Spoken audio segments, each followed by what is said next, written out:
bashkë. Pyesja veten ku gabova, çfarë nuk i dhash, po përgjigja nuk kishte përgjigje. Ajo vazhdoi jetën e saj me dikë tjetër, ndërsa unë mbeta aty, duke mbledhur copat e zemrës time. Kaluan muaj, dhimbja nuk u zhduk menjëherë, por filloi që të zbehej. Përshëndetje të nderuar zonja dhe zotërim, përshëndetje të dashur miqtë e mi. Në këtë video dua të komentoj dhe dua të flas për një rrëfim jete, për një rrëfim dashurie që më ka ardhur nga një djalë. Ndonjëherë jo të gjithë dashuritë përfundojnë në altar, jo të gjithë dashuritë përfundojnë në përqafime. Dashuritë përfundojnë edhe në tradhti, dhe letra që do të lexoj bëhet fjalë për këtë pjesë. Nuk e di nga t'ja filloj. Ndoshta nga dita kur e pash për herën e parë.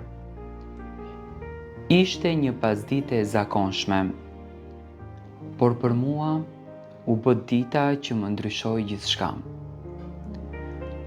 Ajo hyri në jetën time pa paralajmërim, si një dritë që ndriçon errësirën.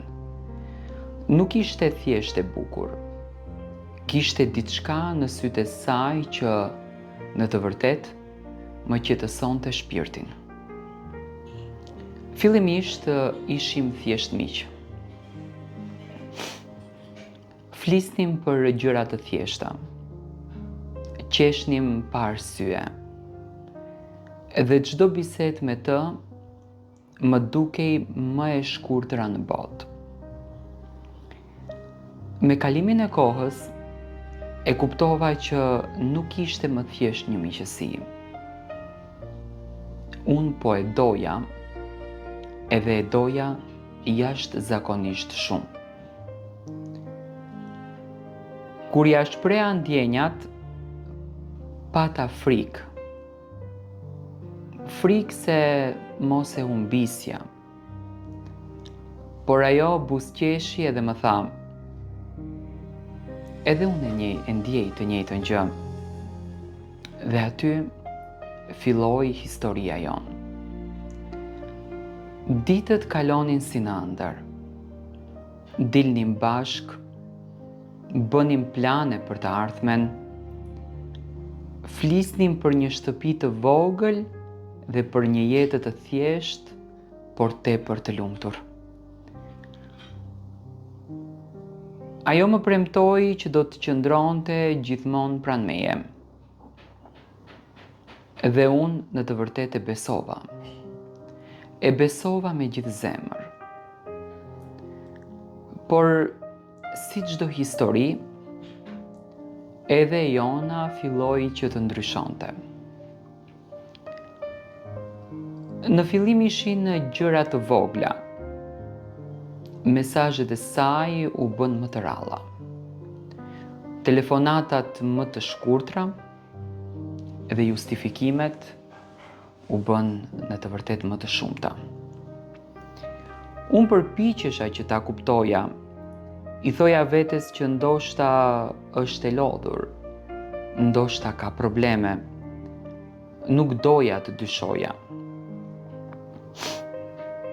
Por zemra ime e ndjente që diçka nuk ishte në rregull.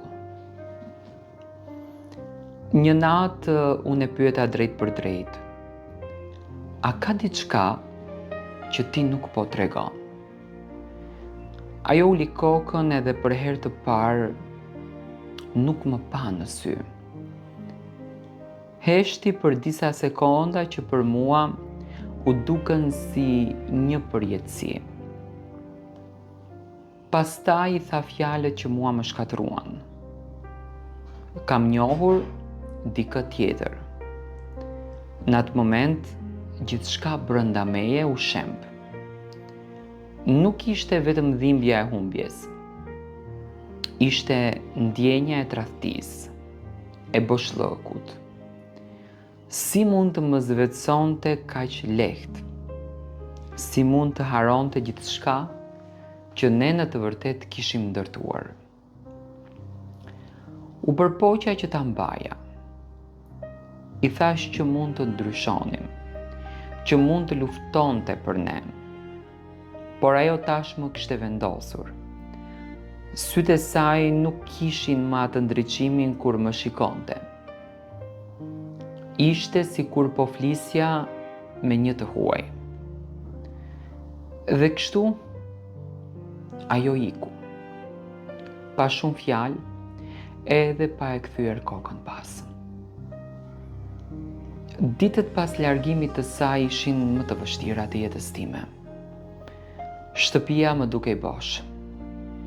Çdo cep më kujtonte atë. Çdo këngë, çdo rrugë, çdo kujtim, gjithçka në jetë më çonte tek ajo. Nuk flija dot natën. Mendja ime rikthente çdo moment që kishim kaluar bashkë. Pyesja veten ku gabova, çfarë nuk i dhash. Po përgjigja nuk kishte përgjigje. Ajo vazhdoi jetën e saj me dikë tjetër, ndërsa unë mbeta aty, duke mbledhur copat e zemrës time. Kaluan muaj, dhimbja nuk u zhduk menjëherë, por filloi që të zbehej. Fillova të kuptoj që ndonjëherë njerëzit nuk largohen sepse ti nuk je i mjaftueshëm, por sepse ata nuk dinë të vlerësojnë atë që kanë. E vërteta është që unë e doja me gjithë shpirt, nuk u kurseva, nuk u shtira, nuk luajta lojra fare. Edhe ndoshta ky ishte gabimi im. Dhash gjithçka për dikë që nuk ishte gati të bënte të njëjtën gjë për mua. Sot ende më mungon ndonjëherë. Ka momente kur kujtimet më godasin papritur, por nuk jam ai njeri i thyer që isha dikur. Sepse kam mësuar diçka të rëndësishme.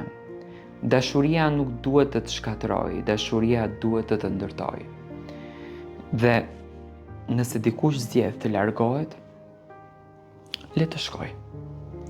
Sepse dikush tjetër një ditë do të vijë dhe nuk do të ketë nevojë të të humbas për ta kuptuar vlerën tënde.